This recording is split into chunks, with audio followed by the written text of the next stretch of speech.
Welcome to Why We Podcast with your host, Vik Rajan, where attorneys, accountants, coaches, and clients share how their show helps their clients, their audience, their guests, and their own practices. You can watch episodes on YouTube and listen through Apple Podcasts, Google Podcasts, Stitcher, Spotify, and more. For the live stream and prior episodes, go to videosocials.net/whywepodcast. Have you ever thought about hosting your own podcast? Already host one? Do you like to be featured on other people's podcasts? Come to our next show host networking event and introduce yourself to dozens of podcast hosts who interview subject matter experts like you. You can RSVP for free at videosocials.net/showhosts. Now here's the host of Why We Podcast, Vik Rajan.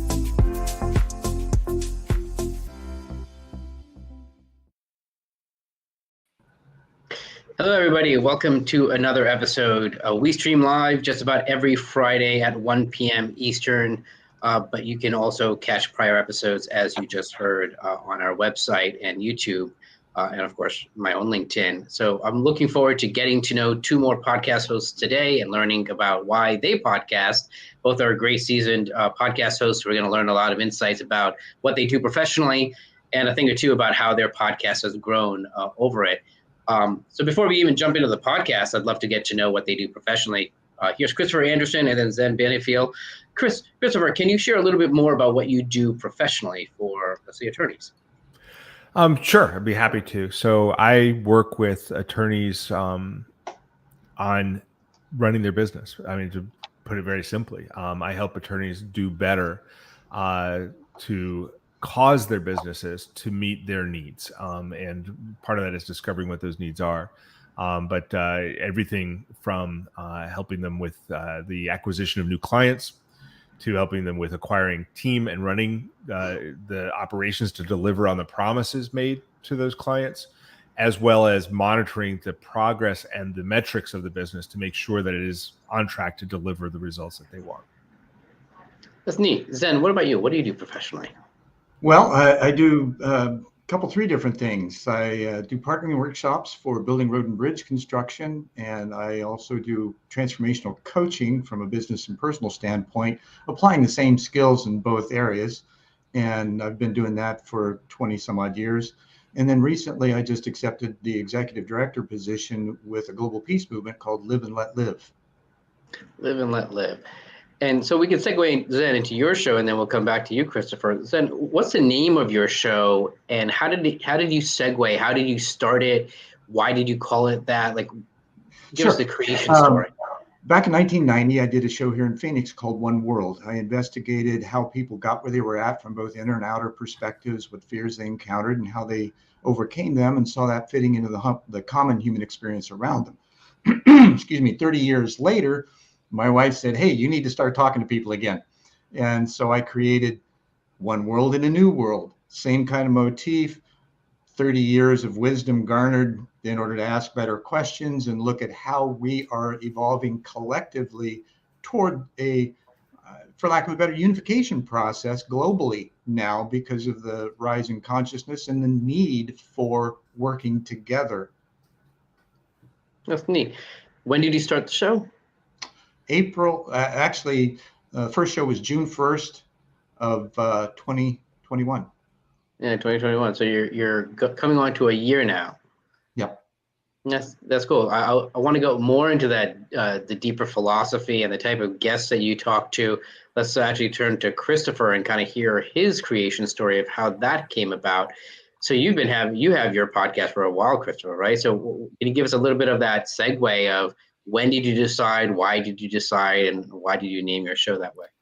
Well, I was born in a log cabin. And back then we did little things and suddenly there was this microphone and my creation story is actually boring as hell. I worked, my show started 7+ years ago. I took over a show that had been done by another attorney, and the Legal Talk Network came to me and said, this show has stopped. We'd like you to see if you can fill in. And so for 7 years plus, I've been filling in.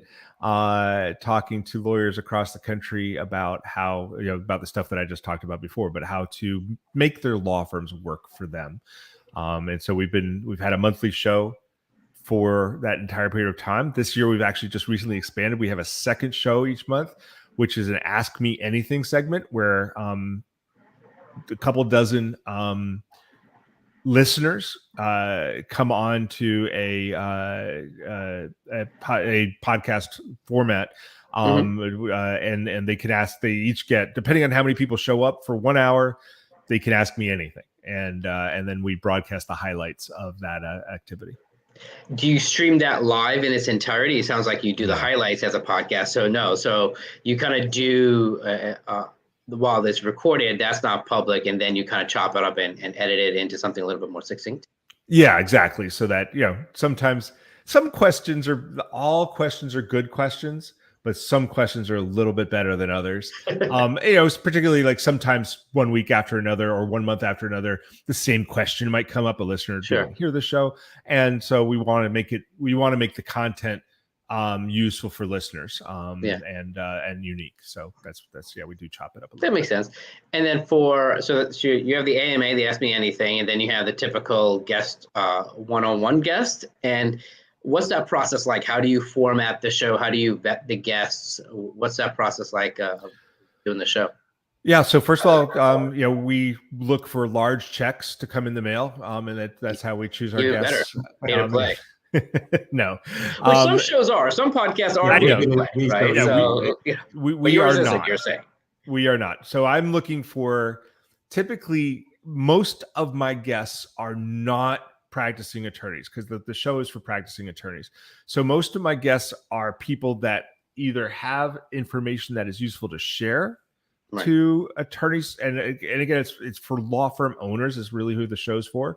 So information that's useful to share, what Zen was talking about might be useful to share. I still want to hear how building bridges and all transformational coaching are really using the same skills. I want to hear about that. We're going to get to that. So I do have coaches come on. I have people who know who are great hiring experts come on, marketing experts, sales experts. I've had people who can teach lessons about how to look at metrics or how to set up KPIs, all sorts of things. But the show, I don't think we've said the name of it yet, but the show is called I'm waiting for it. And of course, you didn't name it necessarily, right? I didn't. And it's called the Unbillable Hour, which I love. It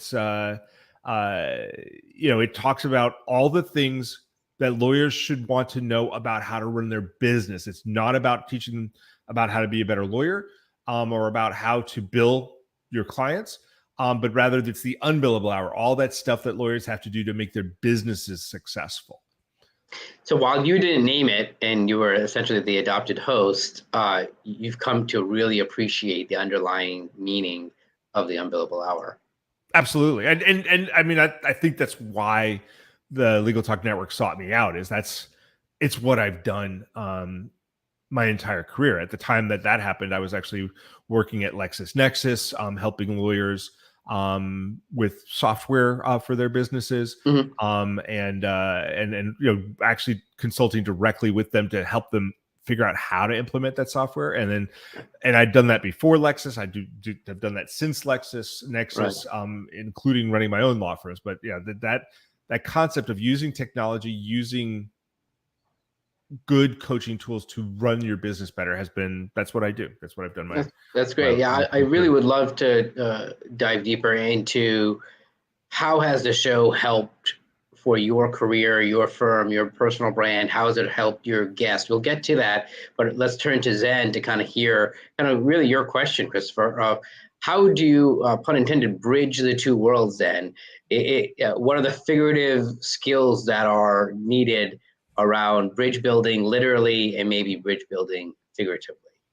Absolutely. And, people are people anywhere. What we do anywhere, we do everywhere. So the coaching techniques involved in getting people, places, and things facilitated to work together better apply across the board in any situation, whether it be personal, relationships, work, construction teams, because basically I do team building exercises that bring the team together to work as one. I call it jobarchy, which is where the job's the boss and everybody wins, right? And then the process of issue resolution, which in a construction project, it's usually 2 to 5 years. There are various places during that critical path schedule that have issues that need to be prepared and ready for before they happen, so that there's no work stoppage, because that's anywhere from tens to hundreds of thousands of dollars a day.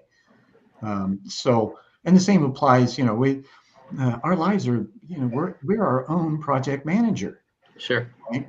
So coming from that perspective, it's just creating the conversations that bring out those concerns, reading micro expressions, both in the coaching situation as well as the group situation, to know what's not being said in order to draw that out and have those conversations that are really the most critical to have in order to get people into that common space of working together effectively. So how do you bring those themes into your show? Same kind of thing. It's okay. We talk about the inner experience. We live half inside and half outside. We don't necessarily recognize that yet. Some do. And we seek to make the outside as the inside, but first we got to clean up the inside to make sure that we know what we're doing, right? And by inside, you mean what? Mindset and psyche? Mindset, that kind of body set, the mind's an instrument, the body's an instrument. We don't know how to tune them, let alone play them well. Sure. And in the combination, they're a cohesive unit that actually works towards our benefit when we pay attention to it and not try to force things or be aggressive towards ourselves, right? Yeah. So in that respect, this kind of coalesces into this exploration of the inner awareness, the practical applications that then found in the outer world. And my guests have been organizational development specialists, the politicians, lawyers. Matter of fact, Christopher, great guest for you to have. His name's Mark Victor. He's the founder and of the Attorneys for Freedom here in my town, Chandler, Arizona. And he's also the founder for the Live and Let Live Global Peace Movement. So it's back. It started in a lawyer's firm, right? So there's some meat to it from that perspective that, frankly, I haven't found in any other movements. And so all of this, my show and interviewing Mark for it went into this serendipitous, almost synchronistic opportunity for me to step in as the executive director of the foundation. That's neat. Cool. Yeah. That's really cool. How do you choose the guests? And that's kind of like the criteria. Are you vetting? Are you doing an introduction call? Like how do you know they're going to be a right fit for your theme and show? I do both. I have 17,000 contacts on LinkedIn of various sorts, and so that's a great resource. I belong to a Biz Catalyst author group, sure, several other groups, and so I look for people that express, at least to some degree, a level of consciousness and awareness that they are able to utilize their own awareness, guidance, inner wisdom in the outer world in some way to affect either change or to build something a little bit better and have people work together at greater capacity and being better humans. That's great. That's fantastic. We're going to go deeper in the same kind of question I'm about to ask Christopher, in the sense of, like, how have you seen that working? Where, when we talk about why we podcast, there's that actual benefit to you, but then there's the benefit to your audience, who could be potential clients in Christopher's case, especially. But then there are benefits to the guests. And I'd love to kind of hear stories from both of you, but we'll kind of turn the mic over to Christopher. What have you heard from, and have you heard from your guests? I can only assume that they're excited to be on your show. They're given your audience of law firm owners, and so they're sharing their episode with their circle of influence. Have they come back to you and shared any kind of anecdotes of being on your show helped in some way? Yes, they usually come crying about how wonderful it was. And that's when the big check comes in the mail. That's right. No, the truth is, we do that, right? The guests typically have a network, maybe not quite as large as Zen's, but a network of people to whom they can share the show. which expands the reach of the show. I mean, I think it does a few things, right? It expands the reach of the show when they do that. Good for me. It gives them a platform, my show, on the Legal Talk Network, that is good for them, gives them credibility, gives them authority. And so when they share this with their network, they're sharing something that enhances their stature with that group. Because, here, as seen on the Unbillable Hour. And so there's that. And then, of course, we get that synergy, right? So their list gets it, my list gets it. And we both get aspects of each other's lists. Every guest I have at the end of the show gets to give people a call to action. We don't sell anything on the show, but the call to action could be, if you want to know more about me or what we've been talking about, you can contact me in this way. And if in that way they happen to have an offer on their page, God bless. We just don't do that on the show. So yeah, I think it's very synergistic, and that's helped to grow my audience. And I think I do speak with guests. I've had some repeat guests about the new people that have come into their circle through the show. Yeah, I like hearing about that. And so do you do any kind of a follow-up mechanism? I can only assume, obviously, you're giving them the show links so that they're sharing it much more easily. Is there any other follow-up process that you happen to do with guests? Or you kind of leave it where, all right, they'll come back. You know what? I suck at that. No, I don't do much follow-up. Yes, we do the links. Yes, we give them a way to do that. And, we talk from time to time about, particularly if I want that similar topic or something else that they talk about back on the show. But I don't have a formal feedback loop with my guests. It is something that we've now begun to do with our clients, and hopefully the two of us can do that as well. Essentially, we're calling it a post-episode review meeting, that we're able to break bread off the air, so to speak, in 2 or 3 weeks from now, and just kind of say, all right, how was the show? We're able to share it and kind of get to know, and it becomes really a networking follow-up, because we found that is very often, like you said, Christopher, you're not alone. It very much becomes this anticlimactic aspect where you have a great interview, you have a great show, but then what? Shouldn't there be kind of a reprisal aspect of the relationship where, all right, where are we going? Now, we happen to have known each other for a couple of years, but then we don't know each other all that well, except for you're coming at the show host networking events. And so it's a good opportunity to kind of take that interview into more of a win-win, productive referral relationship type thing. What about you, Zen? What's the process like in terms of with your guests? Have you heard anecdotes from them? Your theme is a little bit different, but I'm sure they have some type of a call to action and some type of aspect to their either business or nonprofit or what have you. What's that process been like? Have you heard from your guests? Oh, absolutely. My reviews on LinkedIn reflect a lot of their comments and joy at being able to dive into places where they haven't, the curiosity, the generative I feel like Christopher needs to say something. I was just going to be like, you put me on the screen here with this guy who's creating joy? Lawyers create joy, don't they? Lawyers create joy. Well, and I'm also working with a lawyer's firm that creates peace. There you go. Right? What am I doing? That. Joy and peace. I don't know. Yeah, those are the two immediate words that people think of when they think of lawyers. But they do it back. How do we keep peace? Well, through legal and moral standards. Right? Yes. That's true. Right. And we don't necessarily have to agree with each other, just as long as, it's like two principles. For instance, I'm going to digress a little bit, talk about live and let live. Go for it. Yeah. All right. So live and let live is a principle, right? The live side is the legal side of creating opportunities to remove all forms of aggression, right? Through the legal system. So we're looking globally. We've got 30 chapters in 19 countries already in process when I stepped in. Granted, they're in flux, but the goal is to be able to affect change in the ways that are appropriate to do so, right? Then the let live side is the moral principle and being a better human. Yeah. Okay? Pretty simple, pretty profound in that way. So Then the process, the follow-up, and we reach out, the family building, there are these deeper kind of relationships that are created simply through the conversations that people, like you two, I don't know you very much, but, we can dive into things, and the way I facilitate conversations kind of allows that vulnerability to rise to the surface in comfort and security, and, ability to express without feel of being looked at with, a skewed view. Right? Because we all go through these things, we just don't admit it. Yeah.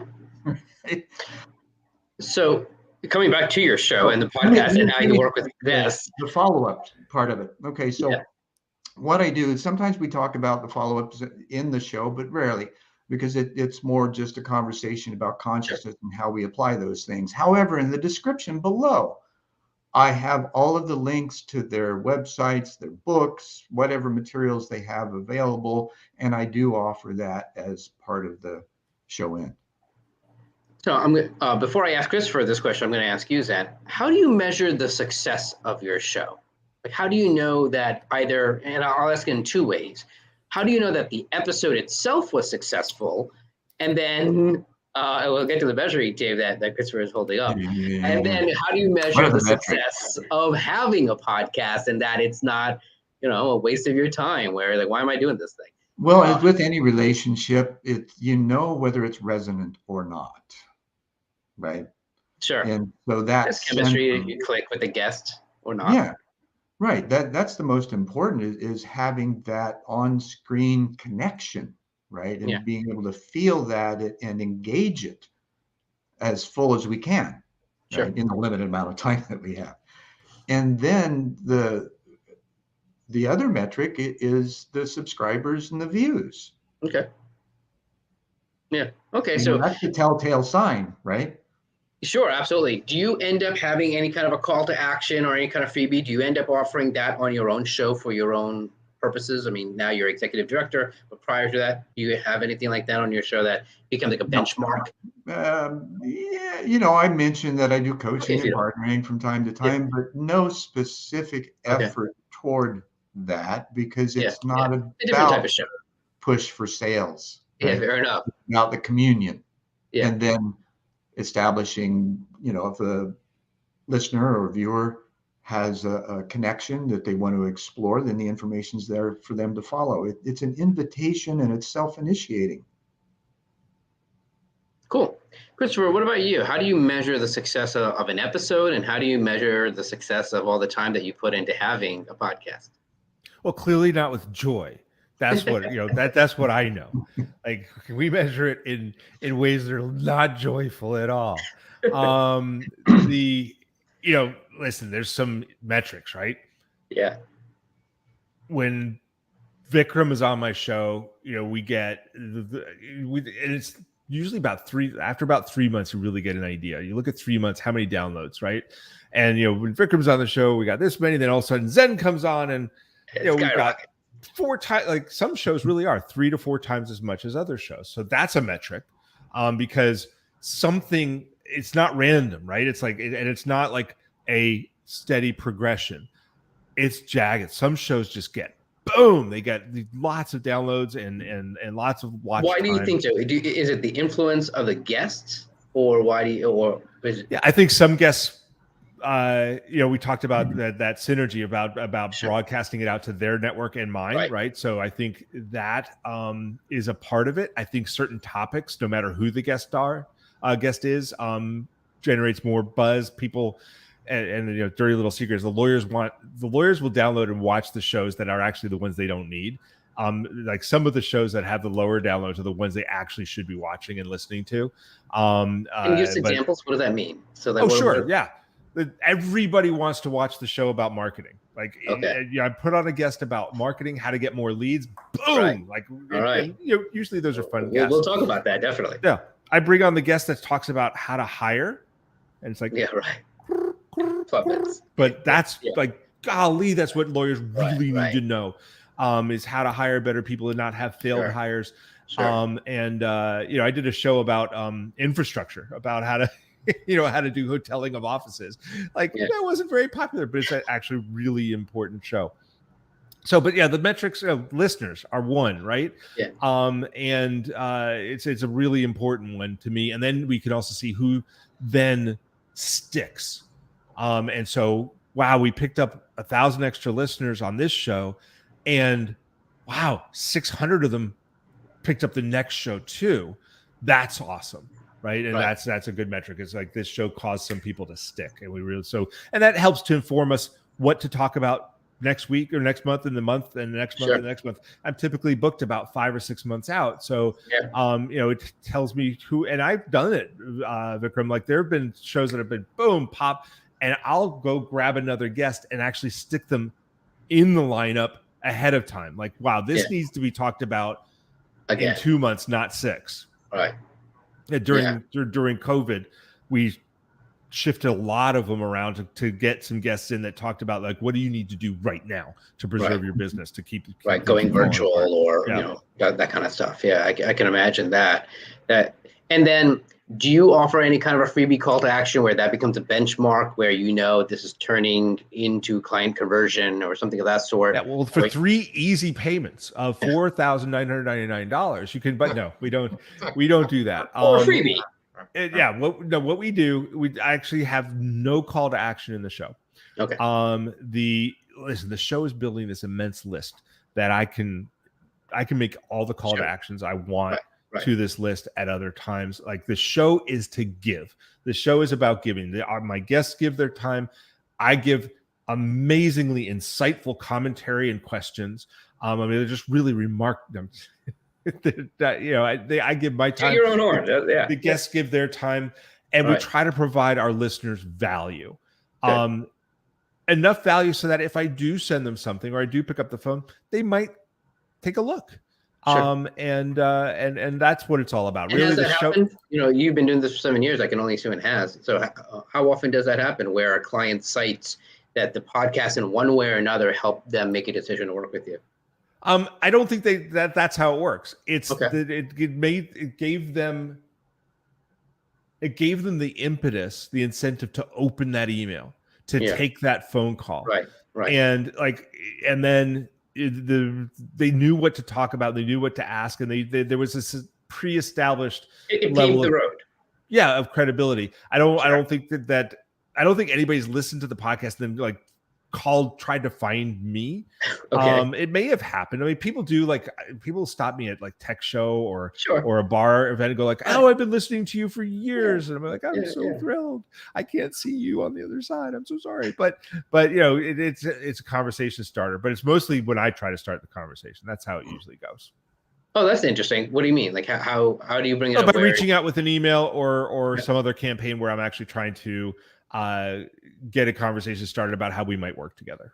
Right. And then how do you reference the show in that kind of an email? Do you reference yourself as a host? This is Christopher Anderson from the Unbillable Hour. Okay, great. So it's very much a lead in that sense. Because they're like, okay, I'm talking to a podcast. So still special. Thank you so much for being a listener. I wanted to make you aware of blah, blah, blah, blah, blah, blah, blah. Right. Okay, perfect. That's really cool. What about you, Zen? Do you use the show as kind of an opening line to people that you don't know very well or happen to be a listener but you don't really know very well?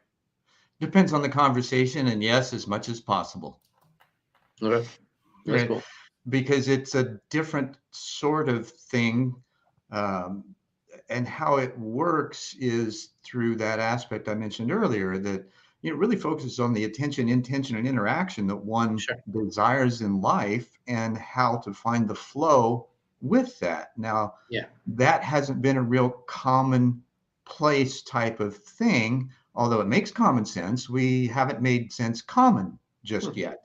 And that's one of the things that I attempt to do in querying the guests and having them dive deeper and the comments that they make from that place, and then moving that into consistent practical applications and opportunities in real life to put it to work in your relationships, your job, your career, your dreams, and helping them to move forward in a constructive way that actually has some traction. Yeah, right. That's awesome. In a minute, we're going to take a quick commercial break. When we come back, I'd love to wrap up with a couple of questions.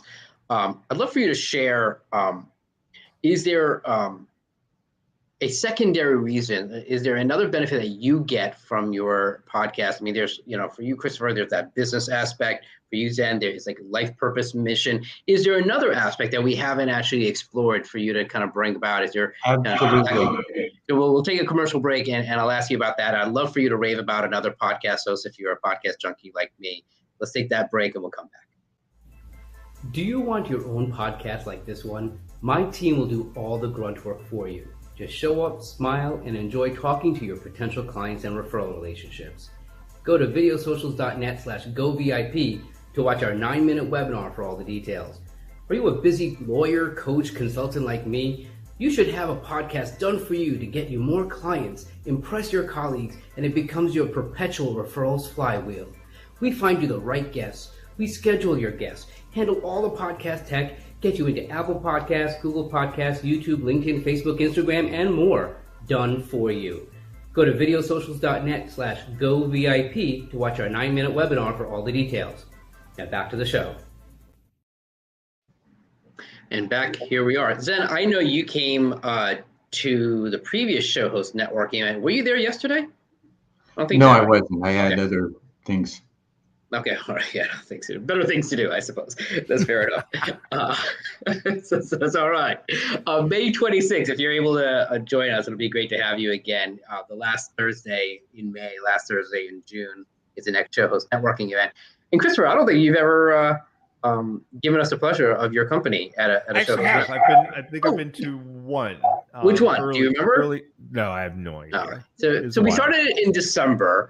So it could have been December or January. Ones. Yeah. Okay, maybe December. Okay, great. Was it productive for you or not really?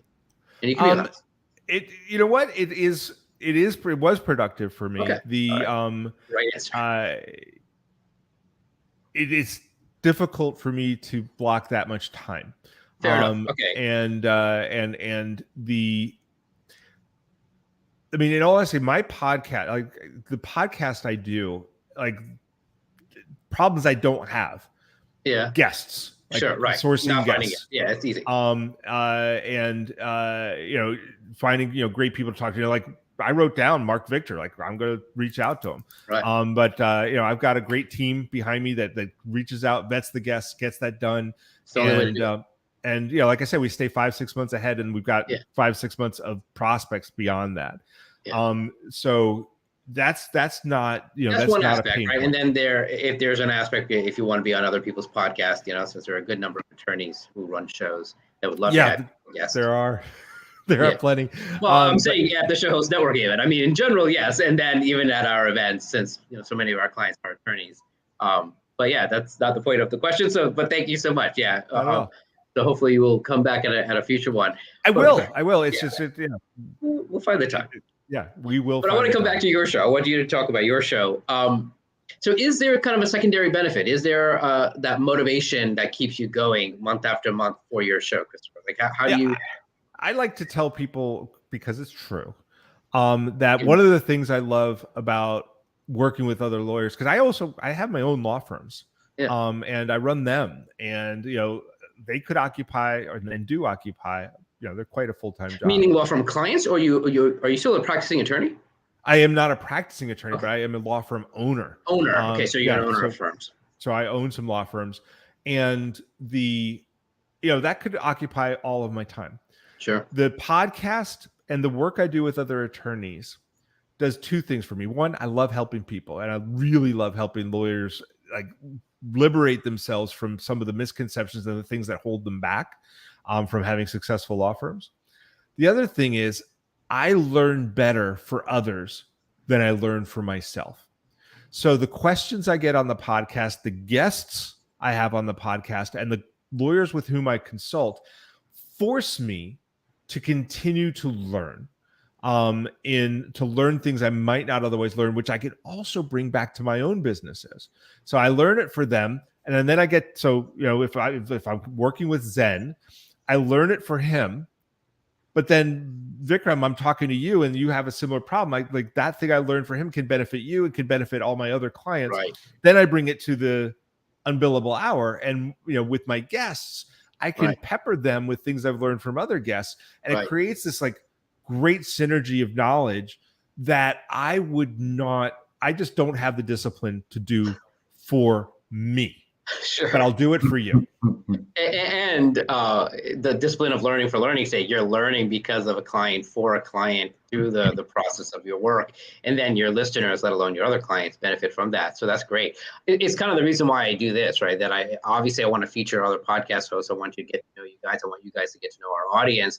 It's obviously a great marketing tool. But as a podcast host, I get to learn from you guys of like, what are you doing that's working that I maybe should be doing or my team should be doing a little bit more effectively? And so by power of osmosis or stealing ideas, I'm able to kind of better what I can do for my own show, let alone our clients. What about for you, Zen? What's that motivation for you to do this ongoing, your week after week, month after month? It's a special motivation. And before I do that, Mark's also running for U.S. Senate, Christopher. All right. Okay. Give you an idea. He's got multiple reasons to get his name out there on a podcast. Yeah. So for me, this is going to hedge the edge of weirdness, and yet, like Christopher said, it's true. As a teenager, I was in college pre-med program, and I was having that, comeuppance for what am I going to do with my life, right? Then I was orphaned and adopted. I'd established an inner relationship already, and I prayed to know what truth was. I was willing to die for it if necessary, unsuspecting of what the results of that were going to be. So several days later, I get asked by this inner voice if I'm willing to die for what I believe in. Long story short, I come to an awareness of cosmic consciousness, and that being my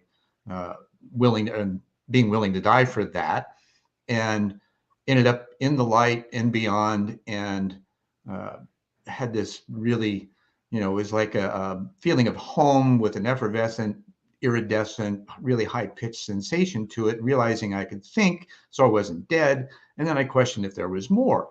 After the light, I was in an indigo background with points of light surrounding me, and was told that these were those that I'm to work with in order to facilitate a new world order, that it would happen in my lifetime to know this to be true, and that my life would be full of trials and tribulations, understatement, and yet that everything would be there at its appointed time, simply to trust and allow. And then I came back into my body with a huge gulp of air and wondering, oh man, what am I going to do with this?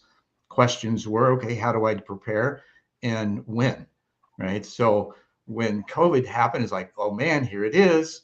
And stepping into that was a much greater aspect of my life's fulfillment.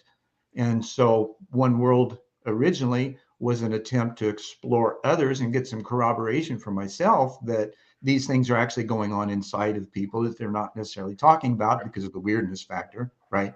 How often have you tried to share something like that and been rejected by your friends, neighbors, family, and so forth? And so then 30 years later, I really don't care anymore, right? Because I know what I know, and I'm going to share that in somewhat of an eloquent conversational fashion that draws attention and engagement and even inspiration for that further engagement in life in ways that we may not have realized that we could actually do, and yet have been waiting for an opportunity. COVID being the first, great opportunity we've ever had, where first we've been sequestered, and the obsession on self-hygiene got us to look inward and deciding, okay, who am I? What do I stand for? What am I willing to do for that? And then realizing, I don't want to be afraid of everybody. I need company. I need family. I need, connection and collaboration and things where we're actually having a community. And so the physical distancing of the misnomer of social distancing was the trigger and motivation for you to have that social connection through your show. And absolutely, that was part of it. And again, the flow. When things come up and it's paying attention to what's happening around you gives you the opportunity to engage it. And life is full of serendipitous synchronicities. We just often blow them off because they're so subtle. That's a pretty deep motivation, then. I'm sure Christopher is pretty relieved that. So why not? Yeah. Christopher was relieved that he didn't have to follow that. That was I'm just in for the money. But no, that's pretty profound, Zed. Before we wrap up, and you can rave about another podcast host, I'd love for each of you to share with our listeners, where can they reach you? Where can they listen, possibly watch your show? Christopher, how can they reach you? How can they watch and listen to the show? Great. Yeah. So anybody can reach me at Christopher at Sunnyside Law. That's SUN. I can't see the whole logo there. Sunny, SUNNYSIDELAW.com. That's a great way to reach me. Of course, I'm on LinkedIn, at Law Firm Business, Twitter at Law Firm Business. The podcast is called The Unbillable Hour, and it's available on the Legal Talk Network. It's also available on Apple Podcasts and other podcast platforms, a bunch of them. And so they can certainly grab the show there, and we'll be more than thrilled to welcome them as a guest. Do you do a video version? Is there a YouTube version? There is not. It is audio only at this time. And if they want to participate in the Ask Me Anything, if they just shoot me a note at the sunnysidelaw.com, they could also go to sunnysidelaw.com and fill out a form there. So for the AMA, not to get you up, but just for clarification, the AMA, people who come on, are they attorneys though? Or are they specifically and exclusively attorneys? Okay. Yeah, you should be a law firm owner or want to be. Right. Yeah. Okay. So, and in this country, that means attorney, right? To be a law firm owner. So yes, except in Arizona. Arizona, and I thought California is flirting with the idea. Not yet. Okay. But Arizona and Washington D.C. But was that the end of your question? That was sort of the end. How people can get hold of you and watch and listen to the show, as it were. So that makes sense. And what about you? How can people get a hold of you and watch the show? And then we'll get to who your favorite podcast hosts that you know well. I'd love to hear from both of you. But Zen, how do people listen and watch the show? Well, we are on YouTube as One World in a New World, and we're across pretty much all the podcast networks, Apple, iTunes, and Google, Anchor, Spotify. I don't know how many total they have. But I know I set up quite a few. Everyone's favorite podcast platform. So yes. That's great. And they can get in touch with me at probably the best one's coach@bethedream.com or my digital vitae at zenbenefiel.com. Cool. And are you a podcast junkie like I am? Do you listen to a lot of podcasts and watch them? Actually, I'm a musician, so in my work during the day, I prefer a musical background because when I listen to somebody talking, I tend to want to interact or write something, which is a distraction from what I need to get done. It just happens. I love to engage and be engaged, and so I have to kind of manage. That's why I like conversational podcasts for that reason. It's like I'm part of their conversation.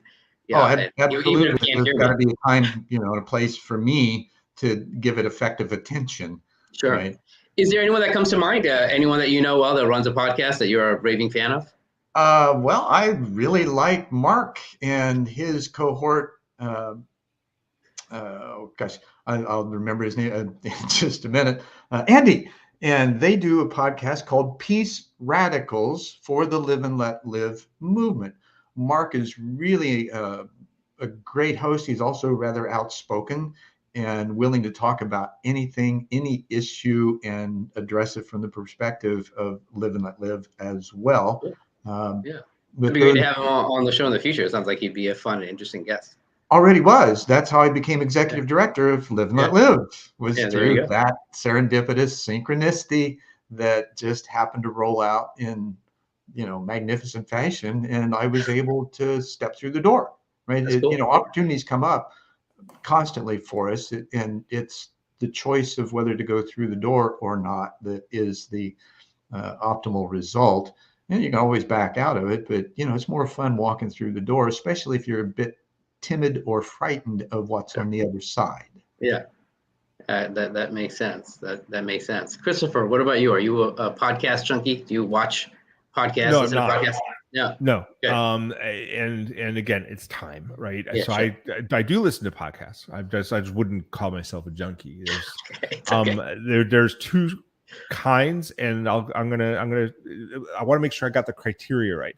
I have to personally know the I would say, podcast? someone that you know pretty well, someone that who would come this way. We can invite them as a guest potentially.